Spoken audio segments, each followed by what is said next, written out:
Hi everyone, this is Gary from CTY Customs Racing, offering a recap of my experience of Round 2 of the 2025 Nations Cup in Gran Turismo 7.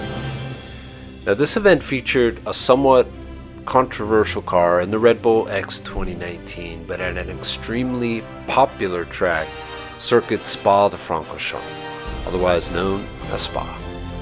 Now, Spa is world renowned for its history, its beauty, and at least in Gran Turismo 7, for killer curbs and plastic bollards that can send your race car flying.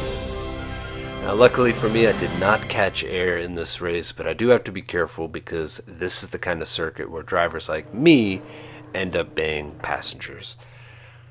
That said, I was extremely excited about this race because it featured tons of strategy options. You had 22 laps using all three race tires, and you also had to factor in fuel consumption and refilling as the race progressed. I think the biggest downside to this race was really the length. It ended up being over an hour, which meant you could only compete in events every other hour if you completed the entire race. This was my first attempt. I didn't end up qualifying very good. Back at 10th, I know I was a few places back behind Senna's skid marks there, which I don't know if that was an unironic choice or maybe an unintended pun. But anyways, here's the race.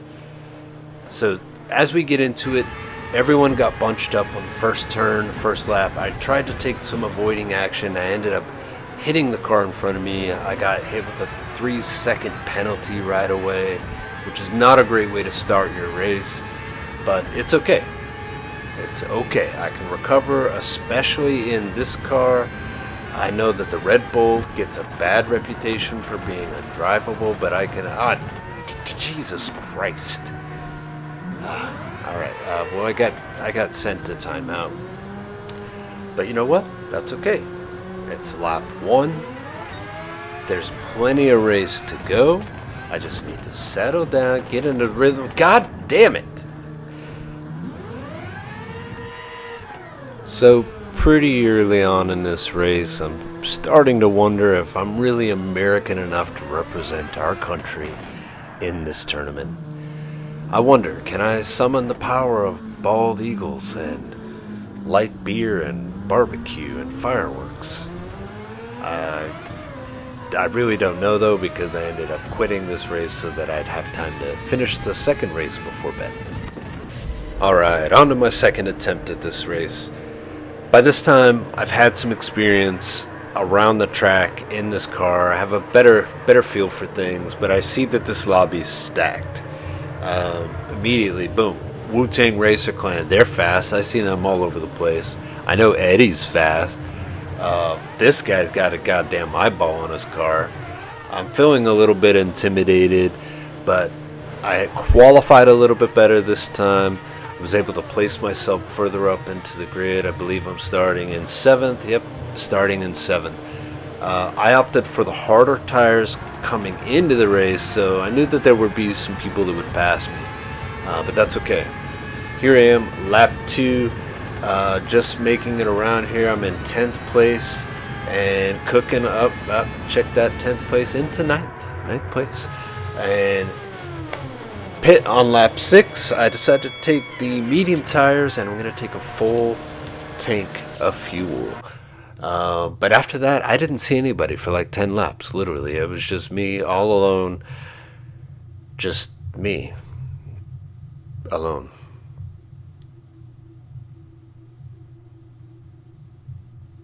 But then, okay, fast forward, lap 14. I finally see somebody. Defunk had come out the pits. I know they're on some harder compound tires and obviously some cold tires. Defunk takes the polar bear plunge right there, and briefly, I'm in P6. But we fast forward to lap 17. I've been in a battle with Apex Exploiter for about a lap and a half or so at this point, and I know that I'm faster at this point. I just haven't been able to quite make the move, and then Duke City Insomnia comes out the pits, and I've got two people up front. Obviously, Duke City, no matter what tires they're on, they're going to be cold tires. So I feel like there's an opportunity here. Now I make the move on the outside here on Duke City Insomnia. That was clean. Able to kind of catch up to Apex Exploiter, and just shortly after that I made a move around the outside there. Now I did make a little bit of contact, but my inner steward says it was a racing incident. Fast forward last lap here, I was able to briefly gain his place on James Jab, but my tires are shot. I know he's got the pace, so I did end up just kind of letting him slam into the back of me and then take that place. But I don't think he meant to do that. I think it was a racing incident, truly. But all told, finished the race in 7th, but I gained a place because Eddie got the 2-minute penalty for not changing tires properly. So not bad, and all told I ended up getting my marathon card, and I got this Bore Up S kit from my Scirocco. Love that. Now stay tuned. Round 3 of the Nations Cup is Wednesday. So we have select Group 3 MR cars around Autopolis. I've got some great liveries for each of these cars that we'll be unveiling. So hope to see you on the grid, and see you in the next one.